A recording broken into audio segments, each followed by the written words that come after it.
வணக்கம். சிந்தனை களம் நிகழ்ச்சிக்கு உங்களை அன்புடன் வரவேற்கிறோம். தமிழ்நாட்டின் மண் மொழி மானம் காக்க ஓரணியில் திரளுங்கள் என்று தமிழ்நாடு முதலமைச்சர் ஒரு அழைப்பு விடுத்திருந்தார். ஜூலை 1ஆம் தேதி அந்த முன்னெடுப்பை அவர் தொடங்கி வைத்தார். அதன் தொடர்ச்சியாக அடுத்த 3ஆம் தேதியிலிருந்து ஜூலை 3ஆம் தேதியிலிருந்து திமுகவினுடைய நிர்வாகிகள் ஒவ்வொரு வீடு வீடாக சென்று தமிழ்நாடு முழுவதும் 2 விஷயங்களை முன்னெடுத்து அவர்கள் அதை செய்தார்கள். ஒன்று, உறுப்பினர்கள் சேர்க்கை என்பது, அதுவும் ஒன்றிய பாஜக அரசு தமிழ்நாட்டிற்கு செய்திருக்கின்ற துரோகங்கள், தமிழ்நாட்டினுடைய திட்டங்களுக்கு அவர்கள் அனுப்பாமல் வைத்திருக்கின்ற நிதி, இப்படி பல்வேறு விஷயங்களை எடுத்து சொல்லி அவர்களினுடைய கருத்துக்களையும் கேட்டு இந்த உறுப்பினர் சேர்க்கை என்பது இன்றைக்கு நடத்தப்பட்டிருக்கிறது. 8 நாட்களில் 62 லட்சம் பேர் என்பது மிகப்பெரிய ஒரு எண்ணிக்கை என்பதை நாம் அறிவோம். எப்படி இது சாத்தியமானது? இவர்கள் நேரடியாக போகும்போது மக்களினுடைய கருத்துக்கள் என்னவாக இருந்தது என்பதெல்லாம் பல்வேறு விஷயங்கள் நாம் பேச வேண்டி இருக்கிறது. இன்னும் 45 நாட்கள் இந்த ஓரணியில் தமிழ்நாடு முன்னெடுப்புக்கான காலக்கெடு இருக்கிறது. அதிலும் ஒவ்வொரு தொகுதியிலும் 30 விழுக்காடு உறுப்பினர்களை அதிகப்படுத்துதல் என்பது சொல்லப்பட்டிருக்கிறது. இன்னும் சொல்லப்போனால் திமுகவினுடைய உறுப்பினர் சேர்க்கை 5 ஆண்டுகளுக்கு ஒரு முறை நடப்பதுதான். ஆனால் இது அதிலிருந்து முற்றிலும் வேறுபட்டதாக இருக்கிறது. ஏன் இந்த ஒரு கோணத்தில் இதை அணுக வேண்டும் என்ற ஒரு கேள்வியும் நம்மிடையே இருக்கிறது. நாம் பேசலாம். நம்மோட கருத்துக்களை பகிர்ந்து கொள்வதற்காக சட்டமன்ற உறுப்பினர், திமுகவினுடைய சட்டமன்ற உறுப்பினர் திரு தாயகம் கவி அவர்கள் இணைந்திருக்கிறார். திமுகவினுடைய தகவல் தொழில்நுட்ப அணியின் சார்பில் திரு கோவி லெனின் அவர்கள் இணைகிறார். ஈரோடு மாவட்ட இளைஞரணி அமைப்பாளர் திரு திருவாசகம் அவர்கள் நம்மோடு இணைந்திருக்கிறார். அதேபோல் மூத்த பத்திரிகையாளர் திரு பீர் முகமது அவர்களும் நம்மோடு இணைகிறார். கருத்துக்களை பதிவு செய்யலாம். அனைவருக்கும் வணக்கம். தாயகம் கவி சார், 8 நாளில் 62 லட்சம் பேர் உறுப்பினர்கள் அப்படிங்கிறது உண்மையிலேயே ரொம்ப இதை மேஜிக் ஏதாவது நடந்துச்சா அப்படின்ற மாதிரி தான் என்னுடைய கேள்வி முதல்ல இருக்குது. சொல்லுங்கள், என்ன மேஜிக் நடந்திருக்கு? மேஜிக்லாம் அதெல்லாம் கிடையாது. அந்த அளவுக்கு மாண்புமிகு தமிழக முதலமைச்சருடைய திராவிட மாடல் ஆட்சியின் சாதனைன்னு சொல்லலாம். இதெல்லாம் பார்த்தீங்கன்னா அண்ணா சொன்னாங்க ஒரு முறை, அதாவது மக்களிடம் செல், மக்களிடம் வாழ், மக்களை நேசி, மக்களுக்கு சேவை செய், மக்களிடமிருந்து கற்றுக்கொள்ளணுன்னு பெருந்தை அண்ணா சொன்னாங்க. அந்த தத்துவார்த்தத்தின் அடிப்படையில் தான் இன்றைக்கு ஓரணியில் தமிழ்நாடு என்ற ஒரு முன்னெடுப்பை மாண்புமிகு தமிழ்நாடு முதலமைச்சர் தொடங்கியிருக்கிறாங்க. அதனால் பார்த்தீங்கன்னா, அதாவது இந்த ஓரணியில் தமிழ்நாடு உறுப்பினர் சேர்க்கை எதுக்கானது அப்படின்னு பார்த்தீங்கன்னா 2-3 விதத்தில் சொல்லலாம். ஒன்று, மாண்புமிகு தமிழ்நாடு முதலமைச்சருடைய உழைப்பினாலும், அதே போல மாண்புமிகு தமிழ்நாடு துணை முதலமைச்சருடைய உழைப்பினாலும் இன்றைக்கு திராவிட மாடல் ஆட்சி நல்லா சிறப்பாக நடைபெற்று வருது. திராவிட மாடல் ஆட்சியினுடைய சாதனைகளும் திட்டங்களும் அடுத்த அந்த 2026 தேர்தலுக்கு பிறகும் திராவிட மாடல் ஆட்சியின் மூலமாக தொடர்ந்து வெற்றிகரமாக நடைபெற வேண்டும் என்ற நோக்கத்தோடு தான் இந்த ஸ்கீம் தொடர்ந்தாங்க சொல்லலாம். ஒன்று. ரெண்டாவது அந்த தமிழ்நாட்டில் அந்த மதத்தை மையப்படுத்தி மக்களிடம் அந்த பிரிவினை பண்ணுறாங்க இல்லைங்களா, அவங்களுக்கு இங்கே இடம் இல்லை, அதேமாதிரி அவங்களுக்கு துணை போகிற துரோகிகளுக்கு இங்கே இடம் இல்லை என்பதை இது ஆணித்தரமாக சொல்கிறதுக்கான ஒரு முயற்சியாகவும் அந்த ஓரணியில் தமிழ்நாட்டுக்கு இணைங்கன்னு சொல்லலாம். என்னென்னு பார்த்தீங்கன்னா, அதாவது இந்த தமிழ்நாட்டுக்கு இழைக்கப்படுகின்ற அநீதிகள் நீங்கள் ஏற்கனவே சொன்ன மாதிரி பல்வேறு வகையில் அந்த உதாரணமாக சமீபத்தில் போடப்பட்ட அந்த ஒன்றிய அரசு பட்ஜெட்டில் பார்த்தீங்கன்னா எல்லா ஸ்டேட்டுக்குமே ஒவ்வொரு திட்டம் இருந்தது. ஆனால் தமிழ்நாட்டை பொறுத்த வரைக்கும் ஒரு திட்டமே கிடையாது. மாண்புமிகு தமிழ்நாடு முதலமைச்சரும் எத்தனையோ முறை கடிதம் மூலமாக நேர்லையும் பல்வேறு கோரிக்கைகள் வச்சுருக்காங்க. ஒரு கோரிக்கைக்கான பதிலும் இந்த பட்ஜெட்டில் இல்லை. இதெல்லாம் ஒரு தமிழ்நாட்டுக்கு படுகின்ற அநீதி தான். அந்த அநீதிக்கு எதிராக நம்ம எல்லாமே ஒன்றிணைவோம் அப்படின்றதுக்காக தான் நம்முடைய முன்னெடுப்புன்னு சொல்லலாம் மாண்புமிகு தமிழ்நாடு முதலமைச்சர் பண்ணது. எல்லாம் தாண்டி சொல்லும்போது இப்போ அந்த நீங்கள் சொன்னீங்களா, அது ஏதோ மேஜிக்லாம் ஒன்றுமே இல்லை. அதாவது நான் திருவிக சட்டமன்ற உறுப்பினர் முறையில் நம்ம நிர்வாகிடம் போகிறோம். அதாவது யாராவது போகிறாங்க வீடு வீடான்னு பார்த்தீங்கன்னா, எங்களுக்கு தலைவர் கொடுத்த இன்ஸ்ட்ரக்ஷன் என்னென்னு பார்த்தீங்கன்னா, அதாவது BLA2ன்னு சொல்லுவாங்கள்ல, அவங்க ஒன்று, அப்புறம் அந்த பூத் டிஜிட்டல் ஏஜென்ட்னு ஒன்று 2, அப்புறம் இளைஞரணி சார்பில் ஒருத்தர், மகளிரணி சார்பில் ஒருத்தர், அந்த லோக்கல் நிர்வாகி, அவங்க கூட மக்கள் பிரதி நாங்களாம் போகும்போது வீட்டுக்கு போகும்போது எடுத்த உடனே எங்களுக்கு உறுப்பினர் சேருன்னு சொல்ல மாட்டோம். போனோடனே எங்கள் மாண்புமிகு கழகத் தலைவர் கொடுத்த இன்ஸ்ட்ரக்ஷன் படி போனவுடனே இந்த ஆட்சியினுடைய சாதனைகளை சொல்லுவோம். சொல்லிவிட்டு அந்த துண்டு பிரசுரமும் கொடுப்போம், படித்து பார்க்க சொல்லுவோம்.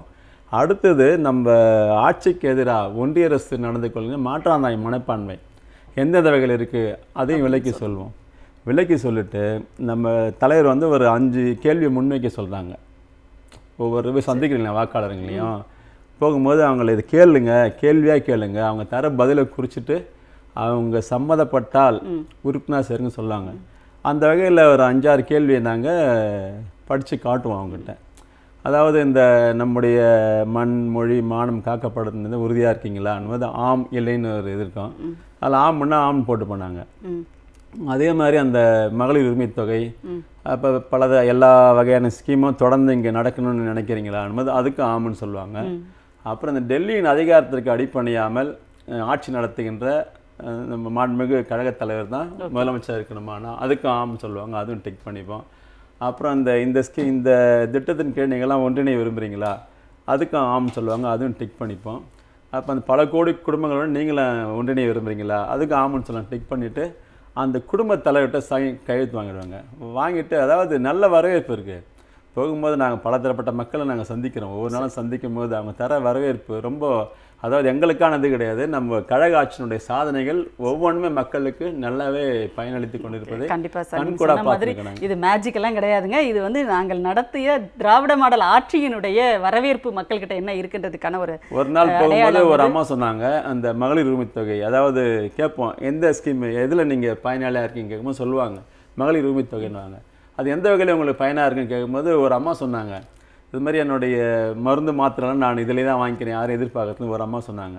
ஒரு 2 நாள் முன்னாடி பார்த்தீங்கன்னா அவங்க சொன்ன பதில் வித்தியாசமாக இருந்தது. நான் இந்த டீ குடிக்கிற பழக்கம் உண்டு, எனக்கு டீக்கு குடிக்கிற காசு வந்து என் பையன்கிட்ட கேட்பேன், இந்த மகளிர் உரிமை தொகை வந்ததுலேருந்து நானே செலவழிச்சிக்கிறேன் மாதிரி ஒரு அம்மா சொன்னாங்க. இன்னொரு அம்மா சொன்னாங்க, அந்த கேஸ் சிலிண்டர் வாங்க அது பயன்படுது. இந்த மாதிரி ஒவ்வொருத்தரும் எந்தெந்த வகையில் பயனளிக்குதோ அதெல்லாம் சொல்ல ரொம்ப சந்தோஷமாக இருந்தேன். கண்டிப்பாக சார், இன்னும் நிறைய பேசலாம் நாம. சார், நீங்கள் எப்படி பார்க்குறீங்க, அதாவது இது எதற்காக அப்படிங்கிறதெல்லாம் இவங்க சொன்னாங்க இல்லையா, இப்போ இன்னும் இருக்கிற ஒரு வியப்பு என்ன அப்படின்னா, எப்படி 8 நாளில் 62 லட்சம் பேர் அப்படிங்கிறது இன்றைக்கி எல்லாருக்குமே இருக்கிற வியப்பு மட்டும் இல்லை, அது தெரிஞ்சுக்கணும் அப்படின்ற ஆர்வமும் இருக்குது. எப்படி சாத்தியமானது இது அப்படிங்கிறது? அது நீங்கள் முதல்ல மேஜிக்கான்னு கேட்டீங்க, சட்டமன்ற அதையே வேறு மாதிரி அண்ணன் வந்து அது மேஜிக் இல்லைன்னாரு. அதாவது அது மந்திரம் இல்லை, மந்திரமும் மாயஜாலம் எதுவும் கிடையாது.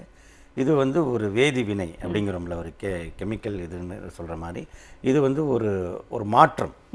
என்னன்னா நீங்கள் நல்லா யோசிச்சு பாருங்கள், 4 ஆண்டுகள் ஆட்சி செஞ்சுட்டு அடுத்த ஆண்டு தேர்தலை சந்திக்க போகிற நேரத்தில் ஒரு ஆளுங்கட்சியினுடைய சொன்ன மாதிரி நம்முடைய சட்டமன்ற உறுப்பினராக இருக்கட்டும் அல்லது BLA 2 அந்தந்த BLA 2 அதாவது பாக முகவர்கள், அது கீழே இருக்கக்கூடிய பூத் லெவல் அந்த டிஜிட்டல் ஏஜென்ட் அப்படிங்கிற அந்த தொழில்நுட்பம் அறிந்தவர்கள், தகவல் தொழில்நுட்ப அணியினர், அப்புறம் இளைஞர் அணியினர், மகளிர் எல்லாரும் சேர்ந்து ஆளுங்கட்சிக்காரங்க வீடு வீடாக போய் எங்கள் ஆட்சி எப்படி இருக்குது அப்படின்னு கேட்குறதுக்கு இருக்குல்ல, அது ஒரு கட்ஸ். கண்டிப்பாக அது ஏன் அப்படின்னா அது நம்முடைய முதலமைச்சர் அவர்கள் கொடுத்துருக்கிற அந்த ஆட்சி இன்னும் அவரே எல்லா இடங்களையும் கேட்குறாரு. ஆமாம், அதாவது என்னென்னா அவர் இறங்கி போகிறாரு எங்கே. அப்போ தொடர்ச்சியான திட்டங்கள் கொடுத்துருக்குறோம், எந்த மாதிரி சூழலில் இந்த திட்டங்கள் கொடுத்துருக்குறோம் அப்படின்னு பார்க்கும் பொழுது இந்த 4 ஆண்டுகளில் நம்ம எவ்வளோ வஞ்சிக்கப்பட்டிருக்கோம் ஒன்றிய அரசால். கல்வி நிதியாக இருக்கட்டும், வெள்ளம், இதே சென்னைக்கு தான் வெள்ளம் வந்துச்சு, இப்போ சென்னையில் தான் போய் அதை கேட்டுட்டோம். அந்த வெள்ளம் வந்தப்போ கூட ஒரு நிதி கொடுக்கல, தென் மாவட்டங்கள் வெள்ளத்துக்கு ஒன்றிய அரசு நிதி கொடுக்கல. நம்ம பேரிடர் நிவாரணம்னு கேட்குறோம், அந்த அளவுக்கு கூட இல்லைன்னா கூட அடிப்படையாக கொடுக்கக்கூடியது கூட இல்லை அப்படின்னு கை விரிக்கிறாங்க. எந்த திட்டங்களையும் கொடுக்கறதில்ல, நமக்கு எதுலேயும் நிதி வருவதில்லை, வரி பகிர்வுலையும் நமக்கு வந்து பங்கு இல்லை அப்படிங்கிற இது எல்லா சூழலையும் தாண்டி அதிலே இருக்குது. இப்போ என்னன்னா இதில் முக்கியமாக என்னென்னா அவங்க சொன்ன மாதிரி வீடு வீடாக போயிட்டு நீங்கள் கேட்டிங்களே எப்படி இவ்வளவு வந்திருக்கு உறுப்பினர்னு. இந்த உறுப்பினரை வந்து கண்டிப்பாக வந்து ஒரு செக் பண்ணணும்னா எளிதாக கையில் இருக்கிற மொபைலில் அவங்களே பார்த்துக்கலாம். இப்போ ஒரு பாகம் இருக்குது அப்படின்னா 68,000 ப்ளஸ் பூத்துகள் தமிழ்நாட்டில் இருக்குது. இந்த 68,000த்துக்கும் ஒரு BLA 2, ஒரு இளைஞர் அணி, ஒரு தகவல் தொழில்நுட்ப அணி, ஒரு மகளிர் அணி, 5 பேர். அப்போ நீங்கள் கணக்கு போட்டு பார்த்துங்க, 68,000 × 5 எவ்வளோ ஒர்க் ஃபோர்ஸ் இதுக்குள்ளே இருக்குது. இது நான் சொல்கிறது சொன்ன மாதிரி இந்த 5 பேர் போங்கன்னு, கூட சட்டமன்ற உறுப்பினர் போகலாம், மாவட்ட செயலாளர் போகலாம், அந்த வட்ட செயலாளர் போகலாம், வட்ட பிரதிநிதி போகலாம், யார் வேணாலும் போகலாம். அப்போ இந்த கட்சியினுடைய அமைப்பு எப்படி இருக்குது அப்படின்னு பார்க்கும் பொழுது உங்களுக்கு எளிதாக வந்து அந்த உறுப்பினர்கள் அப்படிங்கிறதுல ஒரு பூத்தில் அல்லது ஒரு தொகுதியில் எப்படி வேணாலும் நீங்கள் கணக்கெடுத்துங்க. ஒட்டுமொத்த தமிழ்நாட்டில் ஒவ்வொரு தொகுதியிலுமே நமக்கு வந்து 30 விழுக்காடுக்கு குறையாத திமுக ஆதரவு வாக்குகள் இருக்கணும். அதுதான் அதோடைய நோக்கம். அப்போ அந்த 30 விழுக்காடுனா ஏற்கனவே ஒரு திமுகவுக்குன்னு எல்லா இடத்துலையும் இருக்கும், ஒரு பேக்கெட்டில் இருக்கும். அப்போ ஒவ்வொரு பாகத்துலேயும் 1000 ஓட்டு இருக்குது அப்படின்னா அதில் 300 ஓட்டு கண்டிப்பாக திமுக ஓட்டாக இருக்கும். ஆதரவு அவங்க வந்து போய் அவங்கள்ட்ட கேட்கும் பொழுது ஏற்கனவே ஒரு 20 பேர் இருக்காங்க அப்படின்னா அவங்க திரும்ப அதை வந்து புதுப்பிச்சுக்கலாம். அதுவும் இருக்காது. இப்போ எல்லாருமே அது எப்படி பழைய வாக்காளர் என்னன்னாங்க அப்படின்லாம் அந்த இதில் எல்லாம் ஓடிக்கிட்டு இருக்கும், உருண்டு புரண்டுகிட்டு இருப்பான். ஏன்னா அங்கே வந்து அவனுக்கு கொஞ்சம் இவ்வளோ அங்கே ஸ்டொமக் பேர்ன் ஆகுது, ஜெலிசில் குடித்தாலும் அது அடங்க மாட்டேங்குது. அதனால் இது எப்படி முடியும், அது முடியும், அப்போ பழைய வாக்காளர்கள் என்ன நாங்கள் ஒன்றுமே இல்லையானு. இது மொத்தமாக என்னென்னா இது உறுப்பினர் சேர்ப்பு அப்படிங்கிறதில்ல, ஓரணியில் தமிழ்நாடுங்கிறது தான் 2026க்கான தேர்தல் முழக்கம். இதை தான் முன்னெடுக்கிறோம். என்னன்னா இந்த அரசு கொடுத்துருக்கிற திட்டங்கள் உங்களுக்கு வந்து சேர்ந்துருக்குதா, என்னென்ன திட்டங்களில் பயனடைறீங்க, பயனடையலையா அப்படிங்கிறது, எந்த சூழலில் இந்த அரசு இவ்வளவையும் செஞ்சுக்கிட்டு இருக்கு, எவ்வளோ பெரிய போராட்டத்தோடு நடத்திக்கிட்டு இருக்கு, இந்த உரிமைகளை காக்கிறதுக்கு இன்றைக்கும் போராடுறோம், இந்த போராட்டத்துக்கு இணைஞ்சு நிற்கிறீங்களா, நீங்கள் மண் மொழி மானம் காக்க இணைஞ்சு நிற்கிறீங்களா, அதற்கு இந்த மாதிரியான போராட்டத்தை முன்னெடுக்க ஒரு சரியான தலைவர் இன்றைக்கு இருக்கிற தமிழ்நாட்டின் முதலமைச்சர் திமுக தலைவர் தாங்கிற நம்பிக்கை உங்களுக்கு இருக்கா, அப்போ இந்த ஓரணியில் தமிழ்நாடுடன் நீங்கள் இணைந்து வருவீங்களா, இதுதான் கேள்வி. கேட்டால் அது வந்து நம்மளுடன் இருக்காங்க அப்படின்னு, இதெல்லாம் எங்களுக்கு வேணாங்க அப்படின்னு போகிறவங்களும் போகலாம், அது வந்து அவர்களுடைய ஜனநாயக உரிமை. ஆனால் பெரும்பாலும் நம்ம போகும் பொழுது இந்த ஆதரவு இருக்கிறனாலையும் இந்த கேள்விகளின் நியாயத்தை அவங்க புரிஞ்சிருக்கிறனாலையும் தான் நீங்கள் கேட்ட அந்த 62 லட்சம்ங்கிறது அதில் வந்திருப்பதற்கான காரணம். ஒரு வாரத்தில் 62 லட்சம் அப்படிங்கிறது. ஓகே, அப்போ இந்த நிராகரிப்பு அப்படிங்கிறது இல்லையா? இல்லை நிராகரிப்பு இருக்கும், இல்லைன்னா நம்ம சொல்ல முடியாது, அப்படிலாம் கிடையாது. இப்போ சில இடங்கள் இப்போ நான் வந்து மயிலாப்பூர் தலைவர் சொன்னது எதிர்க்கட்சிகளினுடைய வீடுகளுக்கும் போகணும், அதில் அதை சொல்கிறேன் எப்படி இருக்குன்னு சொல்கிறேன். அதை ஏன் போகணும்னா இந்த தேர்தல் அதாவது May 2, 2021 வாக்கு எண்ணிக்கை நடைபெற்று தேர்தல் முடிவுகள் வந்து கொண்டிருக்கும் பொழுது ஏறத்தாழ நிறைவடைஞ்சு முதலமைச்சர் அவர்கள் அப்போ வந்து வெற்றி இதாக அவருடைய சான்றிதழை கொண்டு போய் கலைஞருடைய நினைவிடத்தில் வச்சுட்டு செய்தியாளர்கள் சொன்னது, வாக்களித்தவர்களுக்கும் வாக்களிக்க தவறியவர்களுக்கும் அவங்களும் கூட இதுக்கு வாக்களிக்க தவறிட்டோமே அப்படின்னு நினைக்கக்கூடிய அளவுக்கு இந்த ஆட்சி இருக்குன்னார். அதனால் இந்த திட்டங்கள் கலைஞர் மகளிர் உரிமை திட்டம், விடியல் பயணம் திட்டம், மக்களை தேடி மருத்துவம் திட்டம், புதுமை பெண் திட்டம், தமிழ் புதல்வன் திட்டம், இதிலெல்லாம் திமுக காரங்கன்னு ஒரு உறுப்பினர் கார்டு பார்த்துலாம் கொடுக்கறது கிடையாது. அது யாராக இருந்தாலும் இன்றைக்கி இல்லை, கலைஞர் டிவி வந்து அப்போ இந்த இலவச வண்ண தொலைக்காட்சி பெட்டினாங்களே அதை கொடுக்கும் பொழுதே ஒவ்வொரு இடத்துலையும் வந்து அதிமுக காரங்களுக்கு தான் முதல்ல கொடுத்தாங்க, பாரபட்சம் கிடையாது இந்த ஆட்சியில். அப்போ திட்டங்கள் வந்திருக்காங்கும் பொழுது அவங்க சொல்கிறாங்க இதனால் பயன் என்ன. இப்போ சொன்னாங்களே, நான் வந்து ஒரு டீ குடிக்கிறது, அது நமக்கு சாதாரண டீ 1000 ரூபாய் வச்சு டீ குடிக்கிறியா அப்படிங்கிற மாதிரி நீங்கள் நினைக்கலாம். ஆனால் அந்த டீக்கான அந்த ஒரு 10 ரூபா 12 ரூபாயை பையன்ட்ட எதிர்பார்க்க வேணாம், என் கையில் என் பையனா இருக்கிற முதலமைச்சர் கொடுக்குறாரு, என்ன பையனா நினைக்கிற அந்த முதலமைச்சர், அல்லது நான் அண்ணனா நினைக்கிற அந்த முதலமைச்சர் கொடுக்குறாரு அப்படிங்கிற அந்த உரிமை வருதில்ல, அதனால தான் அது பேர் உரிமை தொகை. இது போயிருக்கு. இதை தாண்டி மாற்று சிந்தனைகள் உள்ளவங்க, இல்லை திமுக எதிர்ப்பு ஒன்று மட்டுமே வைத்து அரசியல் நடத்தக்கூடியவர்கள், அப்படி அரசியல் நடத்தினால்தான் அவங்களால சோறு திங்க முடியும் அப்படின்னு இருக்கிறவங்கள நம்ம ஒன்றும் பண்ண முடியாது. அது இயல்பு, அது அரசியலில் பல கோணங்கள் இருக்கும். ஆனால் எந்த அளவுக்கு மக்கள்கிட்ட வந்து இது போய் சேர்ந்துருக்கிற திட்டங்கள், அதனுடைய தன்மை என்ன அப்படிங்கிறத நான் சொல்கிறது திரும்பவும் தான் சொல்கிறேன். 4 ஆண்டுகள் கழித்து ஆளுங்கட்சியினர் வீடு வீடாக போய் மக்களை சந்திக்க முடிகிறது அப்படிங்கிறது தான் இதில் இருக்கிறது. கண்டிப்பாக இன்னொரு நிறைய அவங்களோட தேவைகளையும் சொல்கிறாங்க. கண்டிப்பாக சோஷியல் மீடியாவில் ஒரு வீடியோ கூட நம்ம பார்த்துருப்போம். ஒரு அம்மா வந்து நாங்கள் வந்து பரம்பரையாக நாங்கள் வந்து அதிமுக தாங்க, ஆனால் எங்களுக்கு வந்து முதலமைச்சர்களுடைய செயல்பாடுகள் ரொம்ப பிடிச்சிருக்கு அப்படின்னு அவங்க சொன்னதையும் நம்ம பார்த்தோம். திருவாசகம் சார், இப்போது ஈரோடு பகுதியில் இப்போ 62 லட்சத்தை நெருங்கிருச்சு அப்படின்னு நம்ம பார்க்குறோம். 8 நாளில் வந்து ஓரணியில் தமிழ்நாட்டு அப்படின்ற அந்த முன்னெடுப்பினுடைய உறுப்பினர் சேர்க்கை அப்படின்றது இப்போ உங்க பகுதியில் எப்படி இருந்துச்சு அப்படின்னு நீங்க சொல்லுங்க. ஓரணியில் தமிழ்நாடு அப்படிங்கிற ஒரு மிகப்பெரிய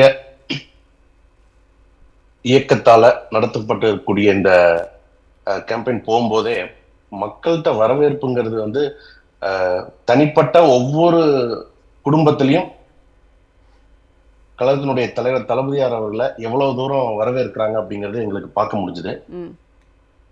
தொடர்ந்து இந்த மண் மொழி மானம் காக்க ஓரணியில் தமிழ்நாடு என்று சொல்லி நாங்க ஊர்கிட்ட சுற்றி போகும்போது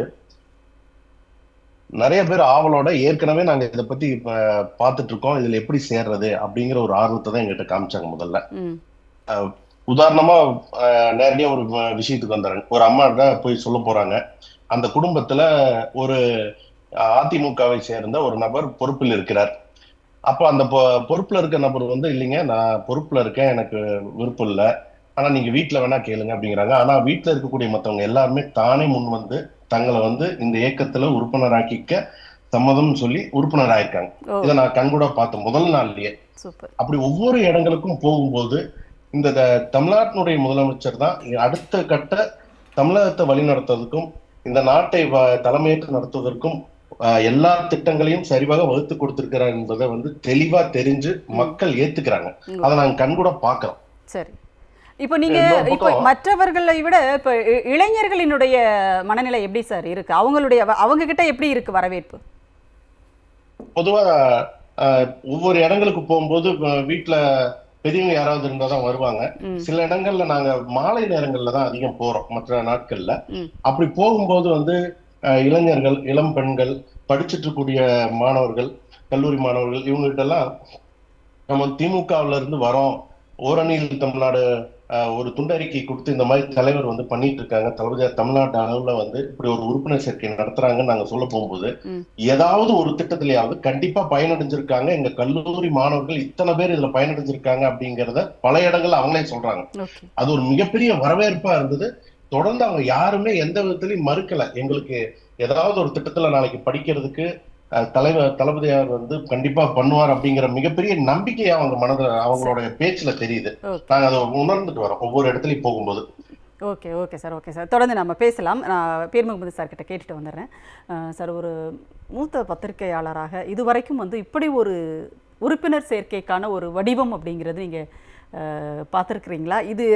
இது வந்து அவசியமானது? அதாவது ஓரணியில் திமுக உறுப்பினர் சேர்க்கை கிடையாது, ஓரணியில் தமிழ்நாடு அப்படின்ற இந்த ஒரு டேக்லைன் வந்து தேவைப்படுது அந்த இடத்துல. நிச்சயமாக. ஏன்னா இன்னைக்கு தமிழ்நாடு என்பது நாம் திரும்ப திரும்ப சொல்லக்கூடிய ஒரு விஷயந்தான். மக்களாட்சியில் இன்னைக்கு ஒரு 100 ஆண்டு கால பாரம்பரியம், ஒரு பெரிய மரபை கொண்டிருக்கக்கூடிய தமிழ்நாடாக இருக்குது. ஒட்டுமொத்த இந்தியாவுக்குமே மக்களாட்சியில் வழிகாட்டக்கூடியதாக, நம்ம தான் உலகத்திலேயே மிகப்பெரிய மக்களாட்சி நாடாக இருக்கக்கூடிய இந்தியாவில் மக்களாட்சிக்கு வழிகாட்டக்கூடிய ஒரு இடமா நம்ம இருக்கிறோம். அது ரொம்ப முக்கியம். அதில் நமக்கு பெரிய பொறுப்பு இருக்குது. இந்தியா கூட்டணிக்கு ஒரு எடுத்துக்காட்டாக இன்றைக்கு தமிழ்நாட்டில் திராவிட முன்னேற்ற கழகம் தலைமையில் அமைஞ்ச ஒரு அணி என்பது இந்தியாவிலேயே மக்களாட்சியை மீட்டெடுப்பதற்கான ஒரு மாடலாக, ஒரு டெம்ப்ளேட்டாக மாறிச்சு அப்படிங்கிற ஒரு விஷயம் இருக்குது. அந்த வகையில் பல முன்னெடுப்புகளில், பல புதிய எடுத்துக்காட்டுகளை உருவாக்குறதுல இந்த ஓரணியில் தமிழ்நாடு அப்படிங்கிற அந்த வாசகமும் அதில் உள்ளடங்கி இருக்கக்கூடிய அந்த மண், மொழி, மானம் அப்படிங்கிறது, இது எல்லா தேசிய இனங்களுக்கும் பொதுவான ஒரு மிக முக்கியமான ஒரு முழக்கமாக அமைவதற்கும் வழிகாட்டுவதற்கும் ஏதுவான ஒரு அடையாளமாக இன்றைக்கு அமைந்திருக்கிறது. இதில் எல்லாத்தை விடவும் முக்கியம் என்ன அப்படின்னா, மக்களை அரசியல்படுத்துவது, அரசியலை மக்கள் மயப்படுத்துவது அப்படிங்கிற ஒரு இடத்துல இருந்து நம்ம இதை பார்க்க வேண்டியிருக்கு. அப்படி பார்க்கும்போது ஒரு 8 நாட்கள், இன்றைக்கு 9வது நாள், 3ஆம் தேதி ஆரம்பிச்ச 9வது நாள், இதுக்குள்ள ஒரு 60 லட்சத்துக்கு மேற்பட்ட மக்களை, ஒரு 3 லட்சத்துக்கு மேலான கட்சியுடைய பொறுப்பாளர்கள் போய் சந்திக்கிறதுங்கிறது எவ்வளோ பெரிய மக்கள் இயக்கம். இதை பாருங்கள், அந்த the shear size of the moment அப்படிங்கிறத நம்ம கணக்கில் எடுத்து பார்த்தா இது மக்களை அரசியல்படுத்துவதாகவும் அரசியலை மக்கள் மயப்படுத்துவதாகவும் இருக்குது. அதுதான் இதில் மிக முக்கியமான இன்னொரு கேள்வியும் வந்து எதிரணியில் கேட்கும்போது என்ன கேட்குறாங்க அப்படின்னா, நீங்கள் சொல்கிறீங்க மக்களை அரசியல்படுத்துவது அப்படின்னு ரொம்ப ரொம்ப முக்கியமான ஒரு விஷயம் இது. ஏன்னா எல்லாமே அரசியல் தான் அப்படின்றப்ப மக்களுக்கான அந்த அரசியல் என்னன்றது அவங்களுக்கு தெரிஞ்சிருக்கணும், அதை நம்ம சொல்லணும், ரைட்டு. ஆனால் இப்போ ஒரு குறிப்பிட்ட கட்சி வந்து இதை முன்னெடுக்கிறது, நீங்கள் திமுக என்ற ஒரு கட்சி இதை முன்னெடுக்கிறது அப்படின்றப்ப அப்போ என்ன அரசியல் படுத்துகிறாங்க அப்படின்னு ஒன்று இல்லை அது ரொம்ப முக்கியமான கேள்வி. அதாவது உலகம் பூராவுமே ஒரு 10-12 ஆண்டுகளாக, நீங்கள் 15 ஆண்டுகள் கூட சொல்லலாம், எல்லாமே இணைய வழியில் அரசியல் அப்படிங்கிறது, இணைய வழியில் ஒரு உண்மைக்கு புறம்பான செய்திகளை பரப்புதல், இந்த மாதிரியான ஒரு மிகப்பெரிய அளவுக்கு அரசியல் இன்றைக்கு மாறி போயிருக்கக்கூடிய காலத்தில் இணைய வழியில் நாங்கள் முதலமைச்சர் ஆகிவிட்டோம் என்று நம்பிக்கொண்டிருக்கிற பலரும் இருக்கக்கூடிய ஒரு சூழலில் நான் இல்லை இது யூகே எலெக்ஷனில் இதை பலரும் முன்னெடுத்தாங்க. இணைய வழியில் மட்டும் இல்லாமல் ஐரோப்பாவுக்கு எப்போவுமே இந்த மக்களாட்சி தத்துவத்தில் பல விதமான பரிசோதனைகளை செய்த, உலகத்தில் மிக பழமையான மக்களாட்சியான அமெரிக்காவிலேயும் இதே மாதிரியான முன்னெடுப்புகளில் எப்போவுமே என்ன சொல்லுவாங்கன்னா, ஒரு பக்கம் ஆன்லைன், இன்னொரு பக்கம் மக்களை நேரடியாக சந்திக்கிற, இது ரைட் மிக்ஸ் இருக்கணும் அப்படின்னு சொல்லுவாங்க. அந்த ரைட் மிக்ஸ் இருக்கும்போது தான் நீங்கள் ஆன்லைனில் பார்க்குற எனர்ஜி ஆஃப்லைனில் கன்வெர்ட் ஆகும் அப்படிம்பாங்க. நீங்கள் வெறுமனே இணைய வழியில் களமாடி நீங்கள் மக்களை வாக்குச்சாவடிக்கு கொண்டு போக முடியாது என்பதுதான் இன்றைக்கு உலக அளவில் மக்களாட்சி அனுபவமாக இருக்கிறது. நீங்கள் இன்னைக்கே உங்களுக்கு இன்ஸ்டாலில் ஒரு கூட்டத்துக்கு 1200 பேர் வரைன்னு ரெஜிஸ்டர் பண்ணுறாங்கன்னு வச்சுக்கோங்க. கடைசியில் ஒரு 127 பேர் தான் வருவாங்க. ஏன்னா அவங்க எல்லாருமே இந்த இதில் களமாடிட்டு களத்தில் வரமாட்டாங்க. அப்படிப்பட்ட ஒரு சவால் இருக்கக்கூடிய ஒரு சமகாலத்தில் இதை முழுமையாக புரிந்து கொண்டு களம் எப்படி இருக்கிறது, மக்கள் எப்படியாக மக்களுடைய நடத்தை அல்லது அணுகுமுறை இருக்கிறது என்பதை முழுமையாக புரிந்து கொண்ட ஒரு செயல்பாடாக, ஒரு அரசியல் செயல்பாடாக நாம் இதை பார்க்க வேண்டியிருக்கிறது. அதாவது இது திராவிட முன்னேற்ற கழகம் முன்னெடுக்கிறது என்பதில் ஒரு மகிழ்ச்சி என்னென்னா, அதில் மிக தெளிவாக அவங்க மண் மொழி மானம் காக்க அப்படிங்கிறது, அப்புறம் ஃபாசிசத்துக்கு எதிரானது அப்படிங்கிறது. அறிஞர் அண்ணா திராவிட முன்னேற்ற கழகத்தை ஆரம்பிக்கும் போது என்ன சொன்னார்னா, நம்ம இந்த இயக்கத்தை எதுக்காக ஆரம்பிக்கிறோன்னா 2 விஷயத்துக்காக, பழமைக்கு எதிராக, ஃபாசிசத்துக்கு எதிராக. அந்த பாதையில் இன்னைக்கு வரலாற்றின் சரியான பாதையில், காலத்தின் சரியான பாதையில் திராவிட முன்னேற்ற கழகம் இருக்கிறது என்பதை சொல்வதாக இந்த ஓரணியில் தமிழ்நாடு என்கிற இயக்கம் இருக்கிறது. அதனால் அது திராவிட முன்னேற்ற கழகம் செய்கிறது என்பது மிக பொருத்தமானதாகவும் மகிழ்ச்சியாகவும் இருக்கிறது. கண்டிப்பாக சார், நீங்கள் சொன்ன மாதிரி அந்த மண் மொழி மானம் காப்பது அப்படின்றது தமிழ்நாட்டுக்கான அரசியல், தமிழ்நாட்டுக்கான ஒரு அரசியல் படுத்துதலை தான் இந்த இயக்கம் வந்து செய்யுது அப்படின்றது. நன்றி, நம்ம பேசுவோம். தாயகம் கவி சார், இப்போ நீங்கள் போகிற இடங்களில் அப்படின்னு பார்க்கும்போது அவர் சொன்னார் இளைஞர்கள் கிட்ட எந்த அளவுக்கு வரவேற்பு கிடைக்குது அப்படின்னு சொல்லி. பொதுவாகவே என்ன சொல்லுவாங்க அப்படின்னா, இளைஞர்கள் வந்து சமூக வலைத்தளங்களில் அதிக தீவிரமாக இருப்பாங்க, ரொம்ப எதிர்ப்பு நிலையிலலாம் இருக்கிறாங்க அப்படின்லாம் நிறைய வந்து சொல்கிறத நம்ம பார்க்குறோம் இல்லையா? உங்கள் பகுதியில் நீங்கள் சந்திக்கும் போது எப்படி இருந்துச்சு? அந்த இளைஞர்கள் வந்து ஆர்வமாக வந்தாங்களா, இல்லை அவங்களுடைய கேள்விகள் ஏதாவது நீங்கள் எதிர்கொண்டீங்களா? அந்த மாதிரி இருக்கா? நம்ம லெனின் சார் சொன்ன மாதிரி, அதாவது எங்களுடைய ஆட்சியின் சாதனைகள் எப்படி இருக்குது, எங்கள் ஆட்சி எப்படி இருக்குன்னு வீடு போய் தேடி கேட்கறதுக்கே ஒரு கெத்துவனுன்னு சொல்லுவாங்க. நான் கம்பீரமாக தான் போகிறோம் ஒரு வீட்டுக்குமே.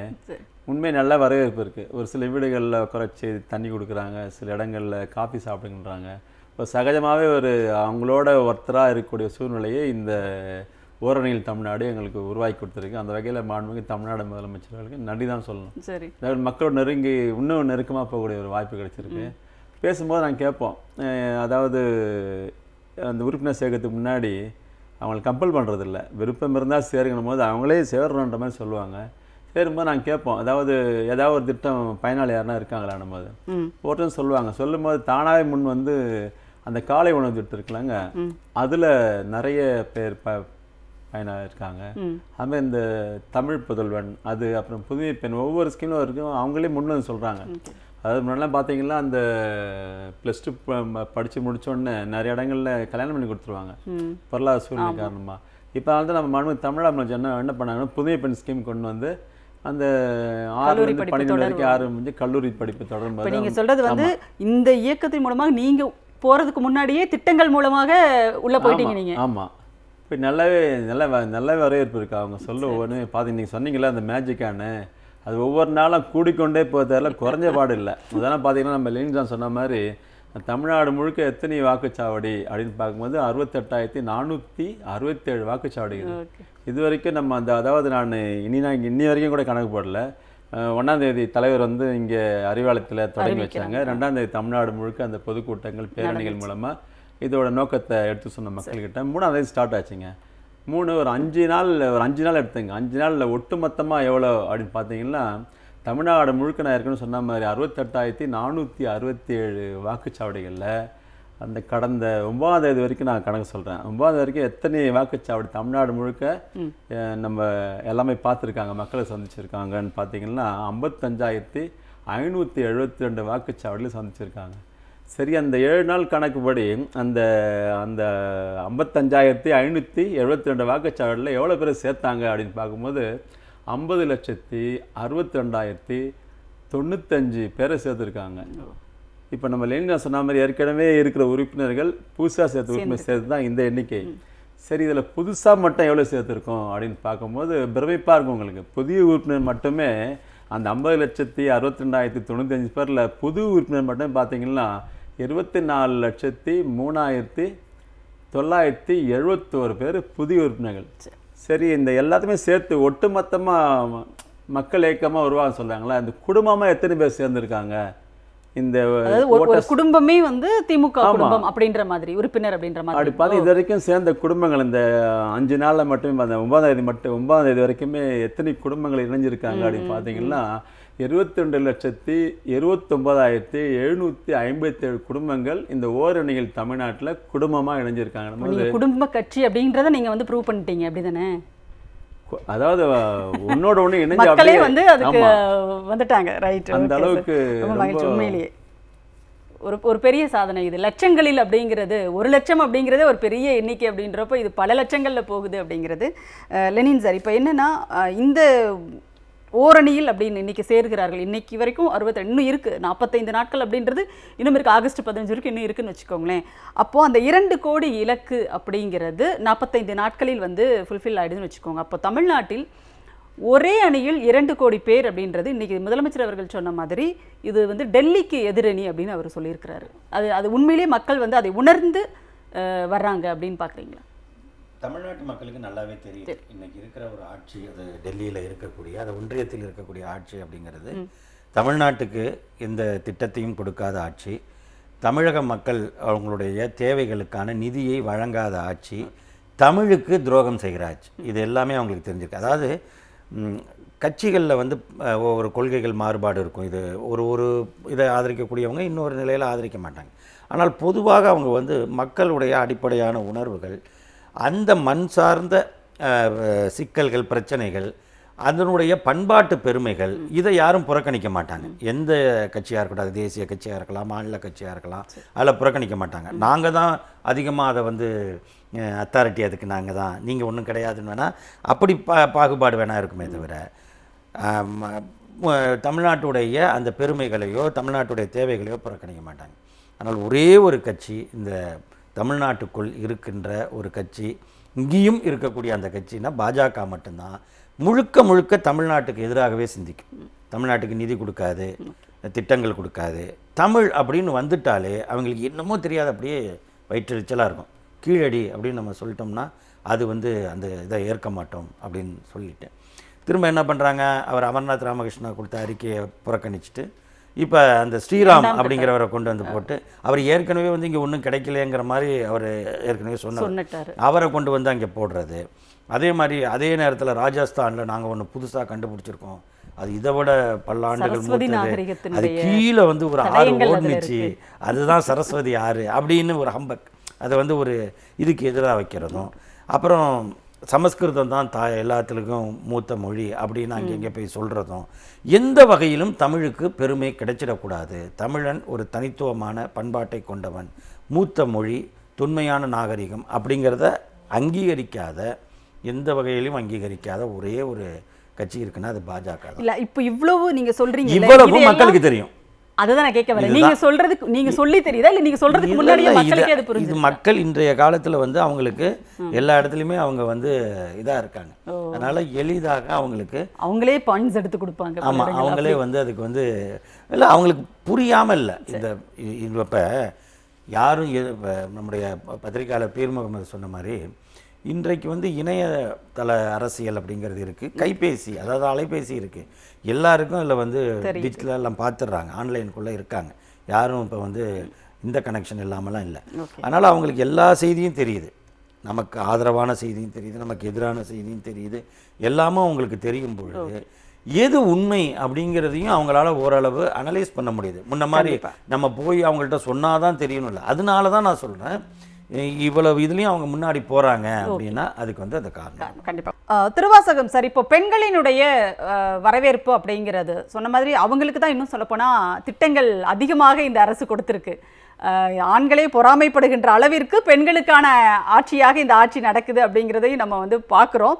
இப்போ பெண்களிடையே வந்து வரவேற்பு எப்படி இருந்துச்சு? நான் இவர்கிட்ட சாட்டை கேட்ட மாதிரி தான் அங்கே வந்து திமுகவினுடைய ஆதரவாளர்கள் அப்படிங்கிறதையும் தாண்டி புதிய உறுப்பினர்கள் அப்படிங்கிறவங்க எங்க இருந்து வந்திருக்காங்க, எந்த இடத்துல இருந்து உங்களுக்கு கிடைச்சிருக்காங்க? சட்டமன்ற உறுப்பினர் தாயம் கவி என்ன சொன்ன மாதிரி திமுக இந்த திட்டங்களை செய்திருக்குன்னு கொண்டு போய் சேர்க்கும் போதே அதற்கான தெம்பை வந்து மக்கள் நமக்கு கொடுத்தாங்க. அப்படி சில இடங்கள்ல பெண்கள் தனியா வேலைக்கு போய் வெளியூர்ல தங்கி படிக்கக்கூடிய பெண்களுக்காகட்டும், தங்கி வேலை பார்க்கக்கூடிய பெண்களுக்காகட்டும், அவங்க எல்லாம் இந்த தோழி விடுதி இப்ப புதிதாக ஆரம்பிக்கப்பட்டிருக்கு. அது அந்த திட்டத்தை பத்தி நிறைய பேர் சொன்னாங்க. அவங்களே அதுல வந்து எங்களுக்கு வாங்கி கொடுங்கன்னு கேட்டிருக்கவங்களும் அதிகம் இருக்காங்க. உரிமை தொகை மட்டும் நம்ம பெண்களுக்கான திட்டமா நிறைய பேர் சொன்னாலும் கூட, அதை தாண்டி மகளிருக்கான இதுல சுய உதவி குழுக்கள் மூலமா இந்த கடன் ரத்து பண்ணது, பேறுகால விடுப்புன்னு பல திட்டங்களால ஒவ்வொரு குடும்பத்திலையும் குறைந்தபட்சம் ஒரு பெண் பயன்பட்டிருக்காங்க. அப்படிங்கிறது எங்களை மாதிரி கழக உறுப்பினர்களுக்கே போகும்போது இத்தனை பேர் பயன்பட்டிருக்காங்க அப்படிங்கிறது ஒரு மிகப்பெரிய பதிலா பார்த்தோம் அவங்க மக்கள்கிட்ட இருந்து. இன்னும் சொல்ல போனா, படிச்சுட்டு இருக்க இப்போ நடப்பு கல்லூரிகள்ல படித்துக் கொண்டிருக்கிற மாணவிகள் வந்து தொடர்ந்து நான் முதல்வன் திட்டத்தை பத்தி அதிகமா நம்ம கிட்ட விசாரிக்கிறாங்க. அவங்க வந்து அதை பத்தி இன்னும் கொஞ்சம் நாங்க சேர்றதுக்கு எப்படிப்பட்ட இதை எடுத்துக்கணும் அப்படிங்கறத பத்தி கேட்கும்போது அதனுடைய ஆர்வம் அவங்க கிட்ட இருக்கிற ஆர்வம் இந்த இயக்கத்துல அவங்கள வலிமையா இணைச்சுக்கணுங்கிற ஒரு தன்மையை காமிக்குது. அதுல மிக முக்கியமா அவங்க ஏன் இதை எடுத்துக்கிறாங்க அப்படின்னு ஒரு வகையில பார்த்தோம்னா, இப்போ நம்ம தளபதியார் சொல்லியிருக்க மாதிரி மண் மொழி மானம் அப்படின்னு எடுத்துக்கிட்டு வரக்கூடிய ஒரு மிகப்பெரிய இது என்னன்னா, கீழடி அகலாய்வாகட்டும், ஜிஎஸ்டி வரி விதிச்சதுல வந்து திருப்பி கொடுத்ததாகட்டும், அது தொடர்ந்து தமிழ்நாட்டுக்கு வரக்கூடிய நிதிகளை, கல்வி நிதிகளை ஆகட்டும், எல்லா நிதிகளையும் பாரபட்சத்தை காமிக்கக்கூடிய அரசை எதிர்த்து தமிழ்நாட்டை வலிமையா நடத்தக்கூடிய இயக்கம் திமுக தான். அப்ப அந்த திமுகவினுடைய திட்டங்களால் பயன்பெறக்கூடிய நாமும் அதோட சேர்ந்து ஒரு அணியில தளபதியாரோட நிக்கணும் அப்படிங்கிற ஒரு மிகப்பெரிய முடிவை இன்னைக்கு இருக்கக்கூடிய இளம் தலைமுறையினர் கையில் எடுக்கிறத நாங்க நேரடியா பார்த்தோம். அது தொடர்ந்து நான் எப்படி பாக்குறேன்னா, ஒரு நீதி கட்சி காலம் தொட்டு இந்த மொழி திணிப்பு எப்படி இருந்தது, ஆதிக்க சமுதாயத்துல எப்படி கொண்டு வரக்கூடாதுன்னு நினைச்சு அதை கையில் எடுத்தாங்களோ, இன்றைக்கும் அந்த மொழி திணிப்புக்காக திமுக தான் போராடுது. இன்றைக்கும் அந்த ஆதிக்க சக்திகளிடம் இருந்து மக்களை மீட்டெடுக்க திமுக தான் வரும் அப்படிங்கிற ஒரு மிகப்பெரிய ஒரு பெரிய உந்துதலை மக்கள் வந்து நமக்கு கொடுக்குறாங்க. அந்த அளவுக்கு நாங்க மக்கள்கிட்ட பார்த்தோம். அதுவும் இளம் தலைமுறையினர் வந்து எப்படி பார்த்தோம்னா, நிறைய பேர் நடிகர் ஆரம்பிச்ச கட்சியில இருக்காங்க அப்படின்னு இப்ப நிறைய இடங்கள்ல சொன்னப்போ கூட, நாங்க நேர்ல போன இடங்கள்ல வாலண்டியரா அவங்களே வந்து எங்களுக்கு இந்த ஆப்ல போட்டு பண்ணி கொடுங்க அப்படின்னு கேட்டாங்க. அதுல பண்ண முடியாது, இந்த பிடிஐ வர ஆப்ல தான் பண்ண முடியும்னு சொல்லி நாங்க நிறைய பேருக்கு அவங்க ஆப் இன்ஸ்டால் பண்ணி வச்சிருந்தாங்க எதுன்னு தெரிஞ்சு. அப்ப அதை பார்க்கும்போது எங்களுக்கு மிகப்பெரிய ஆச்சரியம் என்னன்னா, தலைவரோட தலைமையில இயங்குறதுக்கு தமிழ்நாடு ஒரே அணியில் திரள்றதுக்கு தயாரா இருக்குங்கிறத எங்களுக்கு நாங்களே தெரிவிச்சுட்டோம். கண்டிப்பா கண்டிப்பா சார், நீங்க சொல்றதை பார்த்தா அவங்க எல்லாம் தயாரா இருந்திருக்காங்க. நீங்க போய் வந்து பேசி அவங்கள சேர்க்க வேண்டியது மட்டும்தான் அவங்களுடைய வேலையா இருந்திருக்கு அப்படிங்கிறது புரியுது. பேசலாம் நாம் தொடர்ந்து. ஒவ்வொரு பேசலாம் சார். பெண்கள் பேர் முகமது சார், இப்போ என்னென்னா பொதுவாக இப்போது அவர் சொன்னார், நடிகர்கள் கட்சி ஆரம்பிக்கிறாங்க, எல்லாரும் கட்சி ஆரம்பிக்கிறாங்க, அவங்களுக்கு இவ்வளோ கூட்டம் வருது, நிறைய வந்து ஊடகங்களில் வந்து அதை வந்து ஒரு ப்ரொமோஷன் பண்ணுறதை நம்ம பார்க்குறோம். அப்படி பார்க்கும்போது சில நேரங்களில் வந்து என்ன சொல்லப்படுகிறது அப்படின்னா, இந்த கூட்டமெல்லாம் ஓட்டா மாறுமா அப்படின்ற அப்படிலாம் மாறாதுங்க, சும்மா வேடிக்கை பார்க்க வருவாங்க அப்படின்னு ஒரு பக்கம் சொல்லப்படும் இல்லையா. இப்போ இதில் என்ன கேள்வி அப்படின்னா, இவ்வளோ பேர் உறுப்பினர்களாக சேர்ந்துருக்குறாங்க, ரைட்டு, ஆனால் இது வந்து ஓட்டா மாறுமா, திமுகவுக்கான வாக்குகளாக அப்படியே சிந்தாமல் வருமா அப்படிங்கிற ஒரு கேள்வி இருக்கு இல்லையா. அதுக்கான வாய்ப்புகள் எவ்வளோ இருக்குன்னு நீங்கள் பார்க்குறீங்க? அது நம்முடைய பரப்புரையுடைய குவாலிட்டியை பொறுத்தது. அதாவது quality of the content, quality of the campaign தான் அதை நம்ம பார்க்கணும். அப்புறம் இதில் இன்னும் இதை தாண்டி ஒரு விஷயம் என்னென்னா இமோஷன், அதாவது மக்களுடைய உணர்வு ரீதியாக இந்த மண்மொழி மானம் அப்படிங்கிறது ஒன்றக்கூடியது. வீரமாக நமக்காக, தமிழ்நாட்டுக்காக, உங்களுக்காக நிற்கக்கூடியவர் யாரு? இன்றைக்கு இருக்கக்கூடிய முதலமைச்சர் தான், திராவிட முன்னேற்ற கழக தலைவர் தான் அப்படிங்கிற ஒரு இடம் இருக்குல்ல. அடிமைத்தனம் அப்படிங்கிறது என்றைக்குமே எந்த பண்பாட்டிலையுமே ஏற்றுக்கொள்ளப்படாது. குறிப்பாக தமிழ் பண்பாட்டில் உங்களுக்கு வீரம் என்பது ஒரு பெரிய ஒரு மரபை கொண்ட, ஒரு 2600 ஆண்டுகள் மரபை கொண்ட ஒரு மொழி சார்ந்த பண்பாட்டில் இன்னைக்கு இது நமக்கானது மட்டும் இல்லை. நான் மீண்டும் அதான் சொல்கிறேன். 2018 மேற்கு வங்கம் என்கிற மாநிலத்துடைய பெயரை பங்களா என்று மாற்ற வேண்டும் என்று மேற்கு வங்க சட்டமன்றம் தீர்மானம் நிறைவேற்றுகிறது. இன்றைக்கு வரைக்கும் ஒன்றியம் அதை அனுமதிக்கலை. ஒரு மாநிலத்து மக்கள், மாநில உரிமைகள், அந்த மக்கள் ஏகமனதாக அவங்களுடைய மக்களால் தேர்ந்தெடுக்கப்பட்ட பிரதிநிதிகளை கொண்ட அவை மூலமாக, சட்டப்பேரவை மூலமாக எங்களுடைய மாநிலத்துடைய பெயரை மாற்றணும்னு சொல்கிறாங்க. அது இன்றைக்கு 7 ஆண்டுகள் ஆகியும் அது இந்த ஒன்றியத்தால் மதிக்கப்படாததாக, நடத்தப்படாத ஒன்றாக இருக்கிறது. இதே போல் இன்றைக்கு மாநிலத்துக்கு, தமிழ்நாட்டுக்கு 2152 கோடி அனைவருக்கும் கல்வி திட்டத்தில் வர வேண்டியது இன்றைக்கு உச்சநீதிமன்றத்துக்கு நாம் போகக்கூடிய அளவுக்கு அது அந்த நிலைமையை முற்றவிட்டு இருக்கிறார்கள். இப்படி நீங்கள் சொல்லிக்கொண்டே போகலாம். ஸோ இது ஒரு ஆளுநரை வைத்து மக்களால் தேர்ந்தெடுக்கப்பட்ட அரசை அவர்கள் தொடர்ச்சியாக ஏளனம் செய்து கொண்டிருந்தார்கள். அதற்கு பிறகு உச்சநீதிமன்றத்தில் போய் இன்றைக்கு ஒட்டுமொத்த இந்தியாவில் உள்ள எல்லா மாநிலங்களுடைய உரிமையை நிலைநாட்டுகிற வகையில் ஒரு தீர்ப்பை வாங்கி ஆளுநர் தனது அதிகாரத்தை மீறக்கூடாது, மக்களால் தேர்ந்தெடுக்கப்பட்ட அரசை மதிக்க வேண்டும், நீங்கள் ஒரு டெட்லைன் கொடுத்து, உச்சநீதிமன்றமே ஒரு கால வரையறையை, காலக்கெடுவை கொடுத்து, நீங்கள் அதற்குள் மக்களால் தேர்ந்தெடுக்கப்பட்ட சட்டப்பேரவை உங்களுக்கு சட்ட முன்வரைவுகளை அனுப்பினால் நீங்கள் அதை செய்ய வேண்டும் என்பதை தமிழ்நாடு தான் செய்து காட்டியது. அதே போல் இன்றைக்கு மாநிலத்துடைய ஒரு நிறுவனத்திலே ஒரு இடியை அனுப்பி என்ன செய்கிறார்கள், ரெய்டு நடத்துகிறார்கள். அப்போது உச்சநீதிமன்றம் சொல்லுகிறது, ஒரு மாநில அரசுடைய நிறுவனம் என்பது மீது நீங்கள் இடியை அனுப்புவது என்பது இங்கே இருக்கக்கூடிய கூட்டாட்சியை, இங்கே ஃபெடரல் ஸ்ட்ரக்சரை நீங்கள் மதிக்காமல் இருக்கிறீர்கள் என்று உச்சநீதிமன்றத்துடைய தலைமை நீதிபதி கவாய் சொல்லுகிறார், ஒன்றியத்திடம் சொல்லுகிறார். இதே போல் உங்களுடைய ஏஜென்சிஸை வைத்து, உங்களுடைய முகமைகளை வைத்து மாநிலங்களை மிரட்டாதீர்கள் என்று இதையெல்லாம் செய்து காட்டியது யார், நடத்தி காட்டியது யார்? அதற்கு ஒரு ஊக்கம் வேண்டும், ஒரு வீரம் வேண்டும் அல்லவா? அந்த வீரம் தான் இன்றைக்கு கடைசியில் நிற்கக்கூடியதாக இருக்கும். அறிவும் வீரமும் தான் கடைசியில், அதாவது மானமும் அறிவும் மனிதருக்கு அழகு என்று தந்தை பெரியார் சொன்ன, அதுதான் கடைசியில் நிற்கக்கூடியதாக இருக்குது எல்லா மாநிலத்திலும், இங்கே மட்டும் இல்லை. ஆனால் அந்த அறிவு வரக்கூடாது என்பதற்காக தான் நீங்கள் கல்வி நிதியை தடுக்கிறது. படிச்சிருவியா, நீ படிச்சிருவியா? படிப்பு தானே எடப்பாடி பழனிசாமிக்குமே பிரச்சனையாக இருக்குது. அதான் முதலமைச்சர் கேட்குறாரு, ஏய்யா படிக்கக்கூடாதா, பிள்ளைங்கள்லாம் படிக்கக்கூடாதா? 22,000 மாணவர்கள் கற்றுக்கொண்டிருக்கிறார்கள் இந்து சமய அறநிலையத்துறை கீழே உள்ள கல்லூரிகளில். நீங்களே திறந்து வச்சுருங்க அருள்மிகு பழனி ஆண்டவருடைய பாலிடெக்னிக்கை, அதையே உங்களுக்கு மறந்து போச்சான்னு இன்னைக்கு கேட்குறாருல. இங்கே படிப்பு என்பது தான் ஒரு மாபெரும் விடுதலையை தமிழ் சமூகத்துக்கு கொடுத்திருக்கிறது. அந்த படிப்பை அழிப்பதற்கு வருகிறார்கள், அவர்களை தடுத்து நிறுத்துங்கள் என்பதுதான் இந்த பரப்புரையுடைய மிக முக்கியம். அந்த இமோஷனல் கான்டென்ட் தான் திராவிட முன்னேற்ற கழகத்துடைய வெற்றிக்கு அடிகோலும் என்று நான் கருதுகிறேன். கண்டிப்பாக சார், நீங்கள் சொன்ன மாதிரி எடப்பாடி பழனிசாமி அவர்கள் பேசியதை இன்றைக்கு ஆடிட்டர் குருமூர்த்தியும் உறுதிப்படுத்தி இருக்கிறார். எங்கே இருந்து அது வந்திருக்கு அப்படிங்கிறதையும் அவர் சொல்லியிருக்கிறார். அதனால் ஒன்றிய பாஜக அரசினுடைய துரோகங்கள் மட்டும் கிடையாது, ஆட்டோமேட்டிக்காக இவங்களுடைய துரோகங்களுமே மக்களுக்கு தெரிஞ்சிருக்கு அப்படிங்கிறதான் பேசும் தாயகம் கவி சார். இப்போ புதிய உறுப்பினர்கள் மட்டுமே நீங்கள் முதலே சொன்ன மாதிரி இதில் இன்றைய கணக்குப்படி பார்த்தீங்கன்னா 38,75,112 பேர் புதிய உறுப்பினர்கள் அப்படின்னு. அப்போ இந்த புதிய உறுப்பினர்கள் அப்படின்றவங்க யார் அப்படின்னு ஒரு கேள்வி இருக்கு இல்லையா? இந்த அந்த குடும்பத்திலிருந்தே வந்திருக்காங்களா, இல்லை புதுசாக வேறொரு கட்சியில் இருந்தோ அல்லது வேறு ஒரு மைண்ட் செட்டில் இருந்திருப்பாங்க அவங்க, நான் அரசியலே எனக்கு பிடிக்காதுங்க, நான் நடுநிலை அப்படின்னு நிறைய பேர் இருப்பாங்க.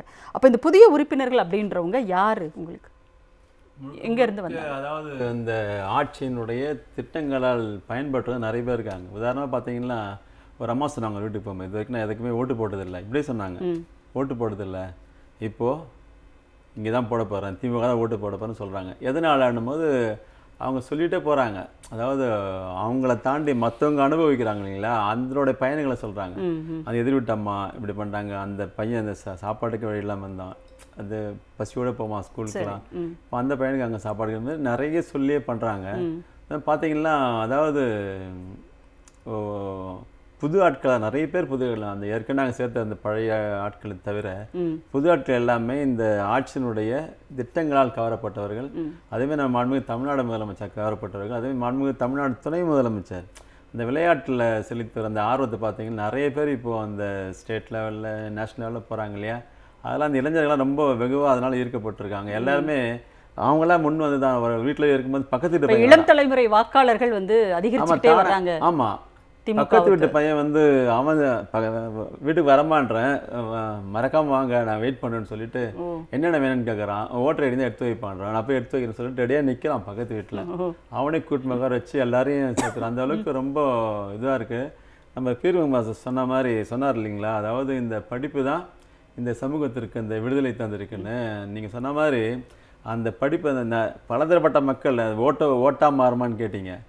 ரொம்ப தெளிவாக இருக்காங்க எல்லாமே. ஒரு வீட்டுக்கு போகிறோம், போகும்போது நம்ம அந்த தலைவர் எங்களுக்கு இன்ஸ்ட்ரக்ஷன் கொடுத்த மாதிரி அந்த கொஸ்டின் கேட்குறது இல்லைங்களா, கேட்கும்போது 3வது கொஸ்டின், அதாவது மாணவர்களுக்கான கல்வி நிதி, அதே மாதிரி நம்முடைய மாநில வளர்ச்சிக்கு தரப்பட வேண்டிய நிதி பகிர்வு, 3வது வந்து தொகுதி மறுவரையறை, அப்புறம் வந்து நீட் போன்ற கொடுமையான நுழைவுத்தேர்விலிருந்து இந்த தமிழகமும் தமிழ்நாடும் இளைஞர்களும் காப்பாற்றப்பட வேண்டும் நினைக்கின்றீர்களான்னு நான் கேள்வி படித்தேன்.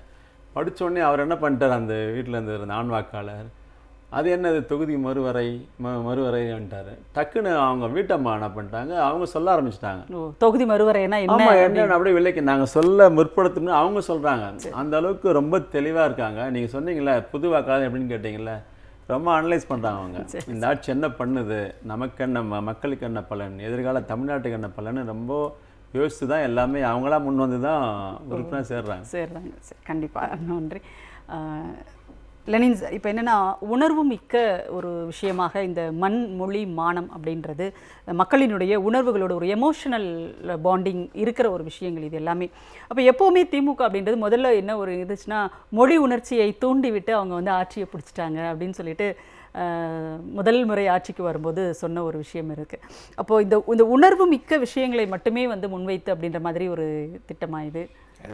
அதாவது திமுக செய்திருக்கிற அந்த முன்னெடுத்திருக்கிற உணர்வும் சரி, அது செயல்படுத்துகிற திட்டங்களும் சரி. நீங்கள் சொல்கிறது 67 ஆட்சி, 1967.